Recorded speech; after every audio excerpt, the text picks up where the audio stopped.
Hello everyone, welcome to BS tuition classes. आप सभी को बीएस ट्यूशन क्लासेस में स्वागत करता हूं। आज क्वेश्चन आंसर लाया हूं class 12 alternative English Assam board का, जो the solitude of Alexander Selkirk है उसका textual question and question bank का जितना सारा क्वेश्चन है वो उसका क्वेश्चन एंड आंसर आपके सामने लाया हूँ। लास्ट तक बने रहना, बहुत ही इंपॉर्टेंट होगा आपके एग्ज़ाम के लिए। और कोई वीडियो देखने का ज़रूरत नहीं पड़ेगा, ठीक है। अगर आप लोगों ने the solitude of Alexander Selkirk का जो लाइन वाला एक्सप्लेनेशन है अगर नहीं देखा तो कृपया देख लीजिए, बहुत ही फ़ायदा होगा आपका, ठीक। तो चलो सब्सक्राइब करके ही आगे बढ़ना, वीडियो को लाइक करना, कमेंट करना। टेलीग्राम ग्रुप में बीएस ट्यूशन क्लासेस का टेलीग्राम ग्रुप, तो वहाँ पर मैं इसका पीडीएफ दे दूँगा, ठीक है। तो हमारा पहला क्वेश्चन है, who was Alexander Selkirk. Alexander Selkirk कौन थे? Alexander Selkirk was a sailor from Scotland. वो स्कॉटलैंड के एक सेलर थे, वो नाविक थे, ठीक है। He was marooned for 4.5 years on an island in the Pacific Ocean. मतलब प्रशांत महासागर के एक द्वीप में कम से कम 4 से 4.5 साल तक वहाँ पर असहाय अवस्था में रहा, ठीक है। मैरून्ड अवस्था में, असहाय अवस्था में बंद रहा, अटक गया था वो, ठीक है। दूसरा question, what kind of an island was Selkirk marooned on. वो कैसे आइलैंड पे अटक गए थे सेल्कर्क? असहाय अटक गए थे एक आइलैंड पे। वो आइलैंड कैसा था? Selkirk was marooned on all alone on the deserted island. वो आइलैंड कैसा था? डिजर्टेड आइलैंड था, कोई कोई भी नहीं था उस आइलैंड में। Immediately had to fight for his survival. और वहाँ पर वो फाइट किया, मतलब जीने के लिए, ठीक है, स्ट्रगल किया जीने के लिए, क्योंकि कोई भी इंसान वहाँ पर नहीं था, सिर्फ एनिमल्स थे, ठीक है। और वो कैसे एनिमल्स थे उसको इग्नोर भी करते थे एनिमल्स, वो सेल्कर्क को, ठीक है। Next question, does Selkirk regret his decision of living in solitude. मतलब यहाँ पर कि क्या सेल्कर्क को एकांत में रहने का जो डिसीजन था, क्या वो डिसीजन लेने के बाद वो पछताया, ठीक है। जो उन्होंने डिसीजन लिया कि मैं अकेला रहूँगा, सॉलिट्यूड में रहूँगा, क्या वो डिसीजन लेने के बाद वो उसने पछताया? बिल्कुल, हाँ बिल्कुल पछताया। Yes, Selkirk eventually regrets. अंत में हम दिखाई देते हैं कि वो पछताते हैं, रिग्रेट्स फील करते हैं, सॉरी फील करते हैं, उसका डिसीजन खराब था, इस decision of living in solitude, ठीक है। क्योंकि वो अपने परिवारजन को याद करता था कि ये हवा तो मेरे गाँव जा, मेरे दोस्तों को देख कर आ कि वो लोग कैसे हैं, मेरे गाँव के लोग कैसे हैं, मेरे परिवार के लोग कैसे हैं, वो मुझे याद करते हैं कि नहीं, है ना, पछताते थे। नेक्स्ट क्या है? नेक्स्ट है, for how many years was Selkirk stranded on the island. उस आइलैंड पर सेल्कर्क कितने सालों के लिए अटक गया था? 4 साल से ज़्यादा। डायरेक्टली ऐसा नहीं दिया गया है कि 4.5 साल, ऐसा दिया गया है 4 साल से थोड़ा सा ज़्यादा, मतलब क्या 4.5 साल ही था, है ना। या आंसर क्या होगा? 4/4 years, कम से कम 4 साल Selkirk was stranded on the deserted island, ठीक है। Next question, name one poetic device use in the poem. इस पोइम में एक पोइट, मतलब बहुत सारा पोएटिक डिवाइस यूज़ किया गया है। आप सभी को तो पता ही है पोएटिक डिवाइस कितना सारा होता है। ऑक्सीमोरन होते हैं, एसोनेंस होते हैं, कॉन्सोनेंस होते हैं, मेटाफोर होते हैं, सिमिली होते हैं, उसके बाद अलिटरेशन होते हैं, ठीक है, इमेजारी होते हैं। तो यहाँ पर क्या इस्तेमाल किया गया है? यहाँ पर इमेजारी इस्तेमाल किया गया है, पोएटिक डिवाइस, ठीक है। ये क्या है? लिटरेरी टर्म्स है। तो याद रखिएगा, यहाँ पर एक है imagery is one of the poetic devices used in the poem, ठीक है, याद रखिएगा। नेक्स्ट क्वेश्चन, तो यहाँ पर क्या बताता है कि कविता में द्वीप का क्या महत्व है, आइलैंड का क्या महत्व है, ठीक है। तो आइलैंड ने लेखक को मतलब जो गया था अलेक्जेंडर को, ठीक है। तो वो जो एकांत आइलैंड था, द्वीप था, वहाँ पर उनको एक्सपीरियंस मिला सॉलिट्यूड का, ठीक है, अकेलापन का एक एक्सपीरियंस मिला कि अकेला कैसे रहा जाता है, ठीक है ना। नेक्स्ट क्वेश्चन आप करो, what is the emotional state of Alexander Selkirk in the poem. तो इस पोइम में अलेक्जेंडर का इमोशनल स्टेट, इमोशनल हालत दिखाया गया है, ठीक है। वो क्या है देखिए, the emotional state of Alexander Selkirk in the poem fluctuates between initial happiness at his solitary rule, desperation for human company and eventual acceptance and containment with his situation. तो यहाँ पर हम क्या दिखाई देते हैं कि जब वो पहली बार उस आइलैंड में गया तब वो बहुत खुश था, क्योंकि वहाँ पर कोई भी नहीं था डिस्टर्ब करने के लिए। वो टोटल आइलैंड का मालिक लग रहा था वो, वो सोच रहा था कि ये जो आइलैंड है मैं इसका मालिक हूँ। क्या लिखा है, initial happiness at his solitary rule, वहाँ पर वो रूल कर सकता था इनिशियली, शुरुआत में उसको बहुत अच्छा लगा। बाद में उसको डेस्परेशन फील हुआ, डेस्परेशन फॉर ह्यूमन कंपनी, वहाँ पर उसको ह्यूमन कंपनी नहीं मिला, दोस्त नहीं मिला, इंसान एकदम नहीं था, वो याद करने लगा इंसानों को। इवेंचुअल एक्सेप्टेंस, लास्ट में क्या दिखाई दिया कि वो उस कंपनी को, मतलब उस एरिया को, वातावरण को एक्सेप्ट कर लिया था। ठीक है, इवेंचुअल एक्सेप्टेंस एंड कंटेनमेंट हुई थी सिचुएशन, उस सिचुएशन के साथ जो उतार चढ़ाव था, ठीक है, फिर भी उस हालत को वो एक्सेप्ट कर लिया था। नेक्स्ट क्वेश्चन पढ़ते हैं। तो नेक्स्ट क्वेश्चन है हमारा, what do you understand by the words sweet music of speech. जो स्वीट म्यूजिक ऑफ स्पीच है, इससे आपको क्या समझ में आता है, क्या समझते हैं। The phrase sweet music of speech refers to the joy and the comfort derive from human conversation and communication. मतलब इंसानों के साथ जब बातचीत करते हैं और बातचीत करते समय जो एन्जॉयमेंट होते हैं, जो आनंद मिलता है, उस आनंद को कहा गया है स्वीट म्यूजिक ऑफ स्पीच। मतलब उस वो अलेक्जेंडर ऐसे हालत में था, वहाँ पर कोई भी इंसान, उसके सिवा कोई भी इंसान नहीं था वहाँ पर। तो बहुत सालों से उन्होंने इंसानों की आवाज़ नहीं सुना, तो उस आवाज़ को वो याद कर रहा है कि इंसानों की आवाज़ कितना मधुर होता है, कितना स्वीट होता है, म्यूज़िक जैसा होता है। ठीक है, तो उसी को कहा गया है। नेक्स्ट क्वेश्चन है हमारा, हु इज़ मोनार्क। मोनार्क का मतलब यहाँ पर राजा बोला गया है, राजा, किंग। मतलब उस आइलैंड का राजा कौन है, who is the monarch hair.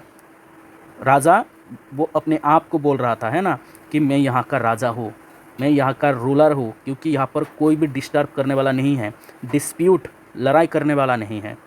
तो आंसर क्या होगा, मोनार्क यहाँ पर कौन है, अलेक्जेंडर सेल्कर्क खुद है। ठीक है, नेक्स्ट क्वेश्चन है, who did find charm in solitude. तो नेक्स्ट क्वेश्चन का ये मीनिंग क्या है कि जो सॉलिट्यूड में, अकेलापन में आकर्षण कौन ढूंढ पाता है, कौन ढूंढता है। ठीक है, किसको मिलता है, अकेलापन में भी आनंद, अकेलापन में भी आकर्षण किसको मिलता है, द सेजेस। क्या बोला गया है, सेजेस। सेजेस मतलब वो ऋषि मुनि बोलते हैं ना, ऋषि मुनि को अकेलापन में आनंद मिलता है, आकर्षण मिलता है। ठीक है, तो इसके बारे में बताया गया है। नेक्स्ट क्वेश्चन है हमारा, what elements of nature does the speaker think of using while trying to connect with civilization. तो यहाँ पर क्या बताया कि सभ्यता से जुड़ने का प्रयास। ठीक है, सभ्यता से, सिविलाइजेशन से जुड़ने का जो प्रयास कर रहा है ना वक्ता, मतलब नैरेटर, तो नेचर से किन एलिमेंट्स का मतलब प्रयोग, ठीक है, प्रयोग के बारे में सोच रहा था। सभ्यता से जुड़ने का प्रयास करते समय नैरेटर प्रकृति के किन एलिमेंट्स का उपयोग करने के बारे में सोच रहा था। तो इसका आंसर देख लेते हैं। जो कि वो बहुत दूर था घर से, है ना, घर से बहुत दूर था, तो अपने सिविलाइजेशन से, मतलब अपने रिलेटिव से जुड़ने के लिए वो कौन सा साधन है जिसको वो इस्तेमाल करना चाहता था, कि अपने दोस्तों से बात कर सकूँ, अपने दोस्तों के बारे में थोड़ा सा जानकारी ले सकूँ। वो एलिमेंट्स कौन सा है, वो साधन कौन सा है। और यहाँ पर है जैसे कि हवा, पक्षी, वो हवा को बोलता है, ये हवा तो मेरे गांव जा और जाकर संदेशा लेकर आ कि हमारे गांव वाले कैसे हैं, हमारे दोस्त कैसे हैं, मुझे याद करते हैं कि नहीं, या फिर मुझे भूल गए। पक्षी को भी बोलते हैं, वो साधन है। वाइंड्स एंड बर्ड्स पढ़ते हैं। The speaker in the poem thinks of using the elements of nature such as winds and the birds to convey messages and receive news from civilization while in isolation on the island. तो जो बताया बस वही है, ठीक है ना। Next question पढ़ते हैं हम। तो क्वेश्चन बड़ा है और भी छोटा छोटा क्वेश्चन है, ठीक है, पूरा कवर हो जाएगा आपका टेक्सचुअल प्लस क्वेश्चन बैंक का, ठीक है। तो क्वेश्चन क्या है यहाँ पर, how does Selkirk reflect upon the flight of the mind. तो यहाँ पर सेल्कर्क बोलते हैं कि वो जो मन की उड़ान है, मन की उड़ान को कैसे शो करता है। जो माइंड की उड़ान है, अपने मन कब कैसे कहाँ पर चला जाता है ना, वो याद करता है, दूर चला जाता है अपने घर में, वापस फिर से वो जहाँ पर है वापस चला आता है। तो वो कैसे शो करते हैं अपने मन को, मन की जो उड़ान है, माइंड की जो उड़ान है, फ्लाइट ऑफ द माइंड, ठीक है, वो कैसे रिफ्लेक्ट कर रहा है, शो कर रहा है, वो पढ़ लेते हैं। Selkirk reflects upon the flight of the mind with a sense of awe and wonder. He compares the speed of thought to be much swifter than any physical entity. Events surpassing the speed of A Tempest of the Swift wings arrow of light. तो ये यहाँ पर ये बोल रहा है कि हमारा जो मन है, हमारा जो माइंड है, वो लाइट से भी फास्ट है। ठीक है, हमारा जो फिज़िक्स है, फिज़िकली हम कितना दूर जा सकते हैं, कितना स्पीड जा सकते हैं, ज़्यादा स्पीड जा नहीं सकते फिज़िकली, लेकिन हमारा जो मन है 1 सेकंड में इतना दूर जा सकते हैं कि हम सोच भी नहीं सकते। ठीक है, बहुत दूर तक जा सकते हैं। वो बताया कि लाइट से भी स्पीड है हमारा सोच, हमारा माइंड, हमारा विचार। Selkirk recognizes the power of the mind to transcend time and space, as he can instantly transport himself back to his native land in his thoughts। मतलब अपने विचारों में, अपने नेटिव लैंड में वो चला जा सकता है, इतना स्पीड होता है अपना माइंड। जहाँ पर उसका जन्म हुआ हो उसके बारे में सोच सकता है और तुरंत वहाँ से वापस आ सकता है ना। However, he also acknowledges the bitter-sweet nature of recollection, as it quickly brings him back to the reality of his despairing situation। मतलब वो ये भी देखते हैं कि ये भी जानकारी उसको मिलता है कि तुरंत जब मैं सोचता हूँ अपने घर के बारे में, ठीक है, तो तुरंत कैसे मैं वापस आ जाता हूँ और मुझे याद आ जाता है कि मैं कहाँ पर हूँ अभी, मैं जहाँ पर था वहाँ पर ही हूँ। सिर्फ दिमाग के कारण, माइंड के कारण, सोच के कारण वो कितना दूर चला जाता है और तभी उसको याद आ जाता है मैं तो यहीं पर हूँ, यहीं पर ही हूँ, मैं जस्ट सोच रहा था, है ना। नेक्स्ट क्वेश्चन कर लेते हैं, ज़्यादा बड़ा हो जाएगा नहीं तो ज़्यादा एक्सप्लेन करूँगा तो। How is mercy seen by Selkirk. तो सेल्कर्क यहाँ पर दया के बारे में बताया गया है कि सेल्कर्क दया कैसे देख पा रहा है। यहाँ पर सेल्कर्क ने दया को किस प्रकार देखा यहाँ पर, ठीक है। तो इसको पढ़ लेते हैं, कितना बड़ा है, बाप रे ये तो बड़ा है। Okay, Selkirk sees Marcy as a comforting and afflicting force that can bring grace even in the face of affliction. He believes that mercy has the person with their power to reconcile circumstances and bring solace to their suffering. Selkirk finds solace in the thought that mercy exists everywhere, even in the desolate place he can find himself in.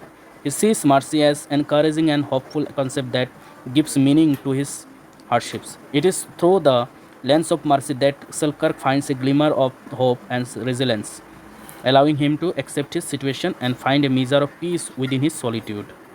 तो यहाँ पर Alexander कहता है कि जो दया होता है वो कहीं पर भी हो सकता है, ठीक है। वो अभी हाल ही में क्या कहाँ पर है, वो अकेला है, एकदम सॉलिट्यूड में है, आइलैंड पर है। फिर भी वो कहता है हालांकि मैं आइलैंड पर हूँ फिर भी यहाँ पर मुझे दया दिखाई दे रहा है, ठीक है।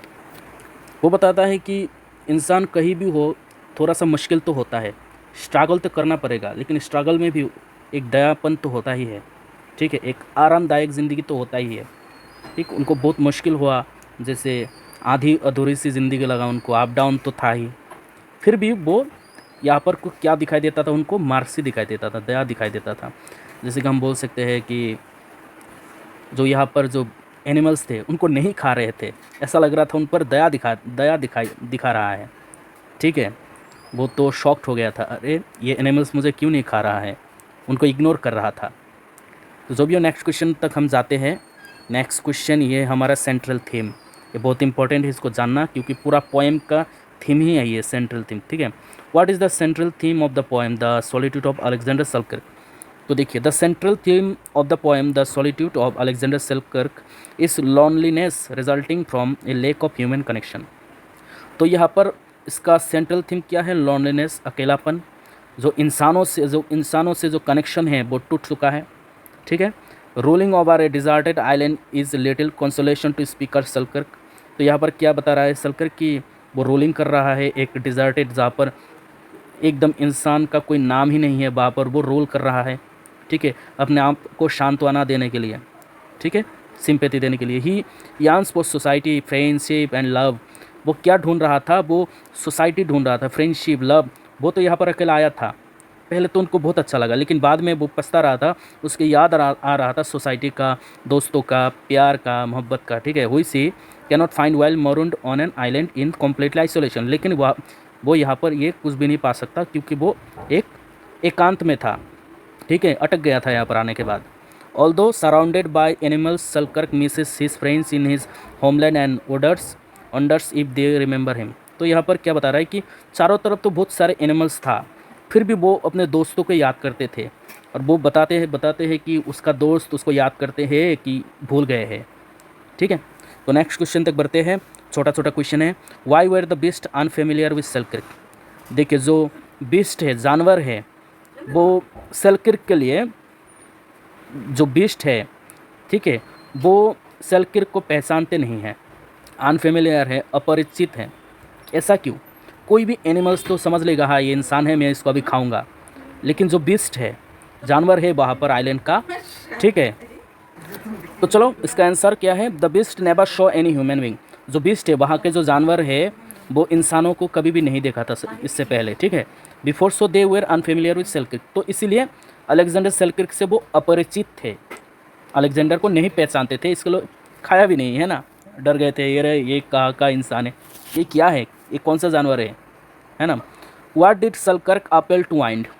जो सेल्किर्क है वो वाइंड से क्या डिमांड करता है, क्या अपील करता है वाइंड से, हवा से, कि मैसेज लेकर आओ, तुम जाओ मेरे गांव जाओ, दोस्तों से, सोसाइटी से एक मैसेज लेकर आओ, है ना। Selkirk appeal the wind to give his message to his family. वो वाइंड से, हवा से अपील करता है कि तुम एक मैसेज देकर आओ मेरे दोस्तों को, मेरे परिवार को, मेरे सोसाइटी को, ठीक है। नेक्स्ट क्वेश्चन की तरफ बढ़ते हैं। Which lines in the poem suggest that the island is a no man's island। तो वो कौन सा लाइन है जिससे हमें पता लगता है कि जो वो आइलैंड है, उस आइलैंड में इंसानों का नाम तक नहीं है, इंसान एकदम है ही नहीं। कौन सा लाइन है वो?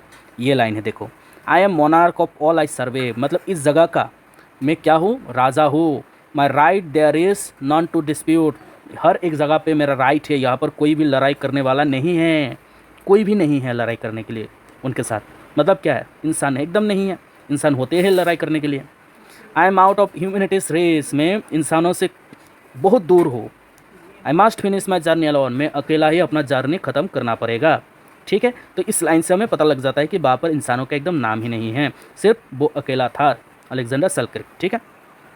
18 नंबर क्वेश्चन, और इससे पहले मैं आपको थोड़ा सा बताऊँगा, BS ट्यूशन क्लासेस के टेलीग्राम ग्रुप में आपको PDF मिल जाएगा, ठीक है। और BS ट्यूशन क्लासेस को सब्सक्राइब करके रखना ऐसे ही ज़बरदस्त वीडियो के लिए। तो क्वेश्चन है, what is the meaning of the line they are so unacquainted with man in stanza 2।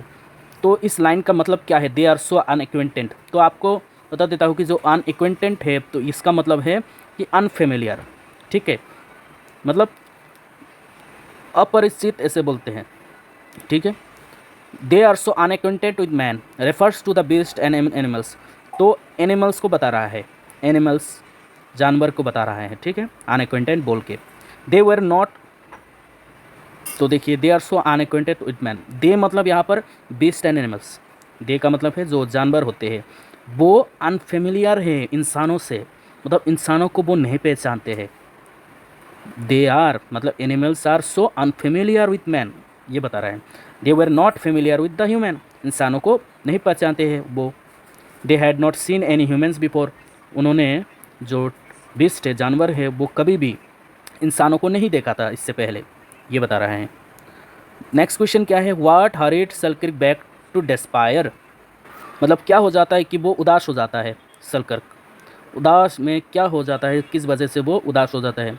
When he recollected his present situation in the lonely island he hurried back to despair, मतलब वो जब island में होते हैं ना, ठीक है, वो जब आइलैंड में होते हैं तो वो सोचते हैं अपने परिवार के बारे में, कि वो परिवार के साथ है, सोसाइटी के साथ है, दोस्तों के साथ है, गपशप कर रहे हैं। लेकिन जब उसको होश आता है, तब वो कहाँ पर मिल पाता है, खुद को एक आइलैंड में पाता है, एक लॉनली आइलैंड में पाता है, तो वो उदास हो जाता है, ठीक है। He hurried back to despair. Next question क्या है, what did Selkirk want to do when evening approached, जब शाम का वक्त हो जाता है तब वो क्या करने का सोचता है, Selkirk wanted to rest in the cabin, वो अपना जब झोपड़ा जब बना लिया था, वहाँ पर रेस्ट करने के बारे में सोचता है जब इवनिंग हो जाते हैं। तो यहाँ पर देखते 21 नंबर बड़ा है, 22 नंबर भी बड़ा है, 23 छोटा है, 26, ओके, 21 नंबर कर लेते हैं। What message did Selkirk want to convey to his friends, मतलब कौन सा मैसेज देना चाहते हैं अपने दोस्तों को सेल्किर्क, ठीक है। तो आपको बताइए कौन सा मैसेज देना चाहते हैं, वो लोग याद करते हैं कि नहीं, ऐसा। Selkirk wanted to convey to his friends that he longed for their thoughts and wish to be sent after him. He desired a connection to the outside world and craved the resor- reassurance that he still had friends, even though he might never see them again. He hoped that his friends would remember him and send him their kind regards, as it would bring him comfort and solace in his isolated and desolate environment. तो Alexander उनके दोस्तों को बताना चाहता है, वो दोस्त जो अपने गांव में रहते थे, है ना, उन दोस्तों को बताना चाहते थे कि वो कहना चाहता था कि उसके गांव में जो दोस्त थे उनको अभी भी याद करते हैं कि नहीं। भले ही वो उनसे बहुत दूर था, लेकिन फिर भी वो अपने दोस्तों से बहुत प्यार करते थे। और वो ये भी कहता है कि he desired a connection to the outside world and craved the reassurance that he still had friends even though he might never see them again. उनको पता था कि वो कभी भी उन दोस्तों से मुलाकात नहीं कर पाएंगे, ठीक है, लेकिन वो अपने दोस्तों को बिल्कुल याद करते थे। He hoped that his friends would remember him. वो सोचते हैं कि उसके दोस्त शायद उसको याद कर रहे होंगे। And send him their kind regards. और वो अपने याद भेजता है अपने दोस्त को, as it would bring him comfort and solace in his isolated and desolate environment. और इससे ये होता है कि वो अकेला है, अकेलापन में है, और वो याद करते हैं अपने दोस्तों को, ताकि उसका जो अकेलापन है थोड़ी देर के लिए वो दूर हो जाए अकेलापन, ठीक है। तो नेक्स्ट क्वेश्चन की तरफ बढ़ते हैं हम। क्या है, what is Selkirk's view about solitude? अकेलापन, ठीक है, अकेलापन के ऊपर क्या व्यू है, ओपिनियन है सेल्कर्क का। तो देखो, Selkirk's view about solitude evolves throughout the poem. तो इस पोएम में हम क्या दिखते हैं कि अलेक्जेंडर सेल्कर्क सॉलिट्यूड के ऊपर बताता है, अकेलापन के ऊपर बहुत सारा विचार वो देते हैं, ठीक है।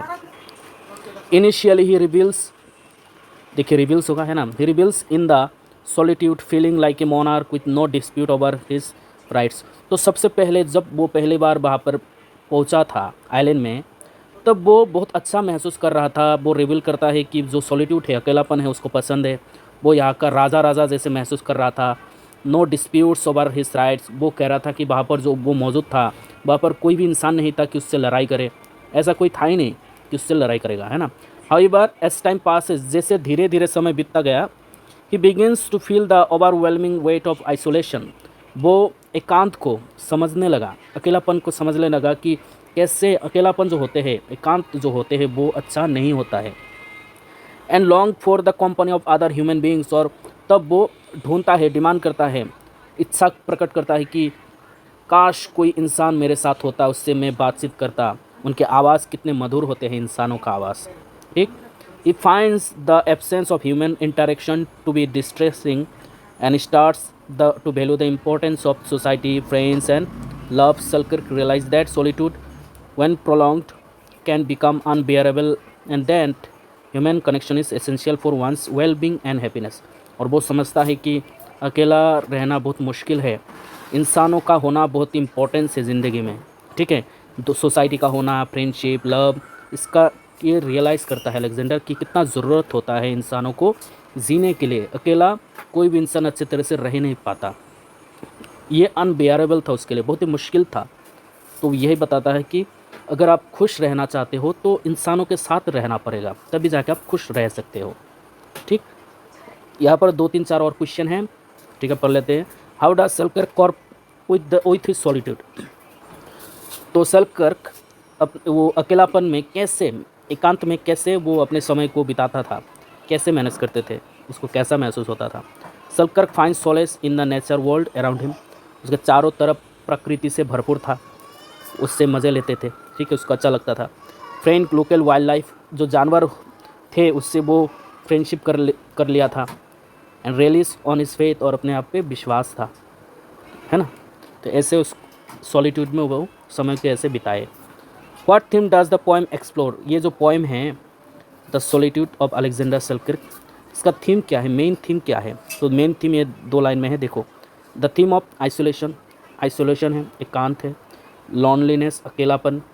And the relationship between man and nature, इंसान और प्रकृति के बीच में जो रिलेशन है वो है इसका थीम, ठीक है। और लास्ट क्वेश्चन उससे पहले यहाँ पर लिखा है ना, सब्सक्राइब करो बी एस ट्यूशन क्लासेस को, follow Telegram for PDF B S tuition classes, like करो हमारे चैनल को, और हमारा दूसरा चैनल है सूत्रधर सर, उसको भी सब्सक्राइब करके रखो ताकि वहाँ पर ज़बरदस्त जनरल क्वेश्चन मिलेगा, जनरल नॉलेज का। तो ये क्वेश्चन क्या है, what inspired the poem the solitude of Alexander Selkirk.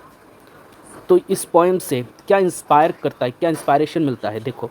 The real life experience of Alexander Selkirk, Scottish sailor marooned on an uninhabited island.